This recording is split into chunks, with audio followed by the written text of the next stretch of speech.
Do you know one problem of forex traders is the ability to identify their structural trend, and they all have this problem of starting the analysis from the lower time frame instead of the higher time frame.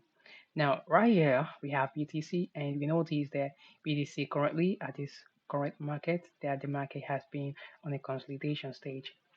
But at the same time, when we start our analysis from the higher time frame, we can actually see that BTC has been on a bullish trend. Now, why do traders find it difficult to mark the structure?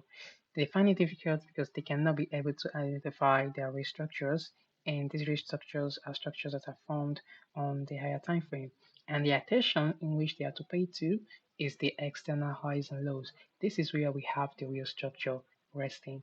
And we have this higher time frame buy stop, we have this higher time frame sell stops, and every other thing inside of this swing high and this swing low are referred to as internal liquidity structure.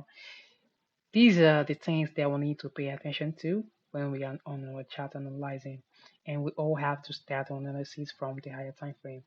Now, looking at Bitcoin, we see that Bitcoin has been on bullish trend. Now, another thing that most traders don't get to identify is the ability to identify when the market has entered the consolidation stage. And this is due to the fact that they are all based in starting of the analysis from the lower time frame without actually looking out for what the higher time frame is pointing. We have currently seen down the monthly time frame since the month of March, we have been in the consolidation stage, and we have not been able to print any structure to show that we've been bullish or bearish, but we do know that the overall time frame shows us that it is a bullish trend. Now, another structure or pattern that we don't get to identify is whenever we notice that the market has entered the consolidation on the ranging stage, we need to pay attention to which side of the liquidity did the market sweep.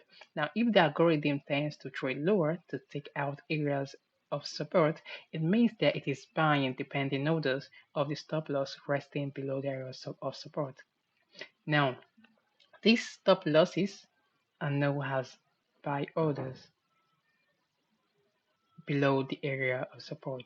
Now, since this has a liquidity pool, no has a sales liquidity pool, then the algorithm is willing to go and buy those orders as it is enough for it to take as liquidity, and after that, it will distribute the price up to the opposite side of the liquidity, which is an area where we have the sell side liquidity pool. So this is known as the accumulation, manipulation, and a distribution to the upside.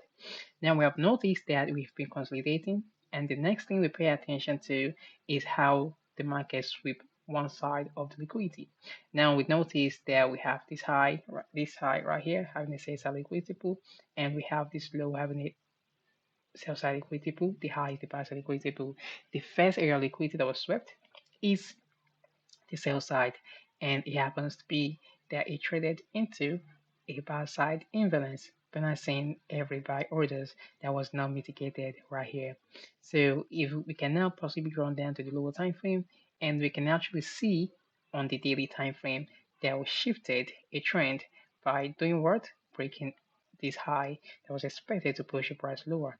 Now after the liquidity sweep on this sell stop, we possibly traded higher.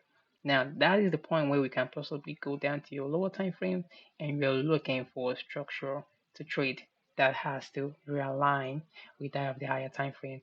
And at this point, we have an alignment right here where we have this high and we have this low, and then we now have our area of demand resting right here, which is the sell candle responsible for price to push higher. So I hope with this you can get to identify and be able to learn how you could mark out your structure.